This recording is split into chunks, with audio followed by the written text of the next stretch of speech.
사랑하는 사람과의 영원한 이별을 뜻하는 죽음. 죽음에는 여러 가지 이유가 있지만 군에서 작전과 임무를 수행하던 중 불의의 사고로 숨을 거두는 경우도 있습니다. 유가족들은 꿈에서라도 사랑하는 이들을 만나기를 바라곤 하는데요. 그런데 이 꿈이 현실이 됐습니다. 배창학 기자가 취재했습니다. 장병 정신전력 강화를 위한 국방부 기획, 국방홍보원 제작의 그날 군대 이야기 박인철 소령을 만나다 편. 조정복을 입은 청년 조종사가 환한 미소를 띄우며 입을 뗍니다. 그와 이야기를 나누던 중년 여성이 감정에 북받친 듯 눈시울을 붉히더니 눈물을 흘립니다. 엄마, 너무 보고 싶었어요. 인철아, 보고 싶었어. 둘은 아들과 엄마 사이입니다. 그 가운데 아들의 얼굴이 낯이 익습니다. 바로 지난 2007년 7월 20일 KF-16 전투기를 몰고 작전 임무를 수행하다 순직한 공사 52기 출신 고 박인철 공군소령입니다.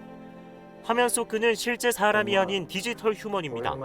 디지털 휴먼이란 AI 등 첨단 과학기술을 활용해 사람의 얼굴, 몸과 같은 신체 구조는 물론 목소리와 말투, 행동과 표정을 데이터화해 가상의 공간에 구현을 한 개체입니다. 기술의 힘을 빌려 마주하게 된 보자, 꼬박 16년을 기다렸습니다. 예전에 제가 TV에서 한번 비슷한 걸 봤어요. 나도 인철이를 저렇게라도 한번 볼 수 있으면 좋겠다라는 생각을 그때 하긴 했었거든요. 근데 그렇게라도 볼 수 있게 해준다니까 저는 감사하죠. 오랜 세월이 흘렀지만 서로에 대한 애정은 변함이 없었습니다. 사랑해요, 엄마. 엄마도 많이 사랑해. 고 박인철 소령은 1984년 팀 스피리트 한미연합 훈련에 참가해 F-4E 팬텀 전투기를 비행하다 산화한 공사 26기 고 박명렬 소령의 아들입니다. 홀어머니를 모시고 평범한 직장인으로 살려고 했지만 아버지가 못다 지킨 연공을 수호하겠다는 꿈을 저버릴 수는 없었습니다. 그렇게 그는 공군사관학교에 입대했고 마침내 빨간 마우라를 목에 두른 전투기 조종사가 되었습니다. 그러던 어느 날 청천벽력 같은 일이 벌어졌습니다. 비행 중이던 그가 추락사를 당해 아버지의 곁으로 떠나게 된 겁니다. 시공을 넘어 조국의 창공을 갈랐던 청춘을 하늘에 바쳤던 부자는 이후 국립서울연축원에 나란히 안장됐습니다.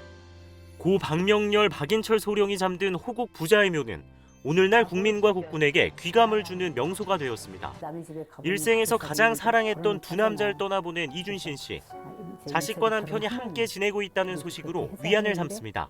아버지 만나서 어땠어? 아버지랑 그동안 못한 이야기 많이 했어요. 저는 아버지 만나서 행복하게 잘 지내고 있어요.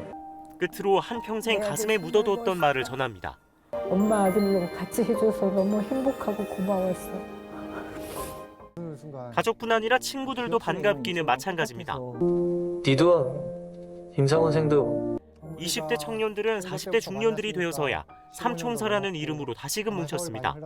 하나둘 꺼내든 추억들은 마치 어제 기억처럼 생생하게 느껴집니다. 한 번 전우는 영원한 전우란 말처럼 나머지 둘은 지난날 그의 빈자리를 채우기 위해 최선을 다했습니다. 자신의 역할과 책임을 대신해줘 고맙다는 인사를 들으니 지난 노력이 헛되지 않았음을 또 한 번 깨닫게 됩니다. 필승. 그래 필승. 이 밖에 여러 감동을 자아낸 그날 군대 이야기 박인철 소령을 만나다 편은 국방TV 그리고 국방뉴스 유튜브 채널을 통해 만나볼 수 있습니다. 순직하신 아버지의 뒤를 이어 영공수호의 꿈을 꾸고 조종사가 되었지만 임무 중 안타깝게도 순직한 고 박인철 공군소령의 프로젝트를 기획하게 됐습니다. 엄마. 그날 군대 이야기를 통해서 장병들은 물론 많은 국민들이 호국 영웅들이 흘린 피와 땀이 얼마나 가치 있는 것인가를 이해하고 숭고한 희생과 헌신에 감사하는 마음을 가졌으면 하는 바람입니다. 부자의 비행은 위 사료로 하여금 우리 모두의 가슴속과 머릿속에 영원히 기억될 것입니다. 이들의 숭고했던 희생과 헌신에 경의를 표합니다. 국방뉴스 배창학입니다.